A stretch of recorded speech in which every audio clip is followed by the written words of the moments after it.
Манай улсад зам тээврийн осол хэргийн тоо маш өндөр байдаг. Тэгвэл дэлхийн зарим улс өндөр торгуулийн журмаар зам тээврийн осол хэргийг эрс буруулж чадсан байна. Тухайлбал Австрали улсад хурд хэтрүүлж хөдөлгөөнд аюултай байдал үүсгэсэн бол $2200 торгож 3 жилээс дээш хугацаагаар эрх хасаж 9 сар хордог байна. Замын хөдөлгөөний зөрчил ослыг маш сайн бууруулж иргэдэн замын хөдөлгөөнд ухамсартай оролцдог улсуудын нэг нь Австрали улс. Тус улс замын хөдөлгөөний дүрм зөрчсөн жолоочид маш өндөр торгууль ногдуулдаг болсноор иргэдийнхээ ухамсарт эдийн засгийн аргаар нөлөөлж дүрм зөрчих осол гарах байдлыг эрс багасгаж чаджээ. Мөн бага наснаас нь эхлэн сургуульд нь замын хөдөлгөөний тухай хичээлийг заадаг байна. Тэгээд Австрали улсын хувьд бол сургуулийн ойролцоо бол явгооны гарц энэ хаалт хашилтууд бол маш ихээр сайн байрлуулсан байдаг. Тэгээд бас дээрэс нэмж хэлэхэд дүрм зөрчсөн жолооч хэрвээ Австралид байх юм бол Австралийн цагдаа нар тэрийг бол илрүүлээд шүүхтээр аваачна гэдэг нь бол 100% итгэлтэй тийм ер нь бол байнга тэгэгддэг юм байна л да. Австрали улс яг замын хөдөлгөөний дүрмээ бол маш чанд дагаж мөрддөг. Жоохон л ингээд хэрэггүй улаан гэрлээр нэг машин тэр байтугай дугуйтай хүн ороход $300-аас $400 торгуулдаг тийм жишээтэй байдаг. Тэгээд бас нөгөө хүүхдийн суудлал гэдэг шүү дээ. Тэр хүүхдийн суудлыг бол бас яг машиндаа сууж явах ёстой. 5 наснаас доош настай хүүхдэд. Тэгээд машин дотор бол хүний дац хэтрүүлнээс ойлголт ерөөсөө байдаггүй.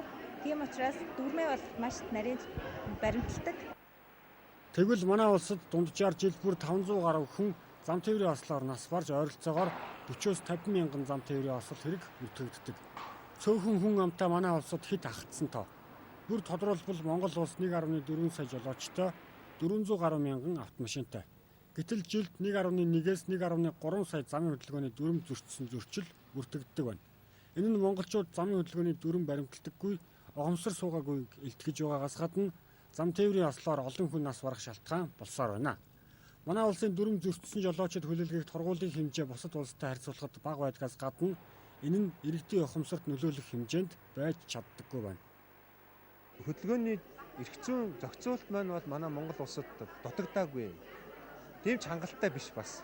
Тэгвэл бол энэ одоогийн болж байгаа энэ процессыг зохицуулах юм хүчин чадалтай хууль дүрм бол байгаа.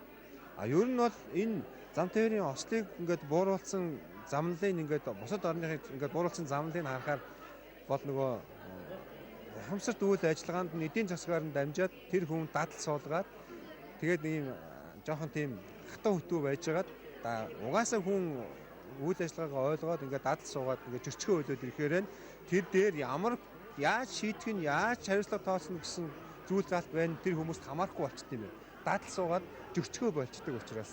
Тэгэхээр бол энэ ер нь эрх зүйн орчин бол ер нь чанга байх тусмаа ингээд иргэд өөрсдөө ухамсарт үйл ажиллагаагаараа өөрсдөө хамгаалж үр хөвгтөө хамгаалж чадахгүй байгаа юм чи бид нар төр засаг албадлагаараа хамгаалдаг энэ механизмд яваад байгаа л гэж ойлгоо.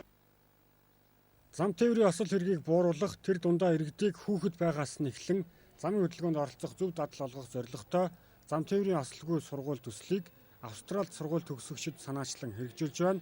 Энэ төслийн хүрээнд 5 дугаар сургуулийг загвар болгож сургуулийн орчинд 2 гэрэл дохио 5 хурц харуулагч 600 м хайс хийхээс гадна кабинет байгуулж 1-ээс 8 дугаар ангийн сурагчдад хичээл орох юм байна.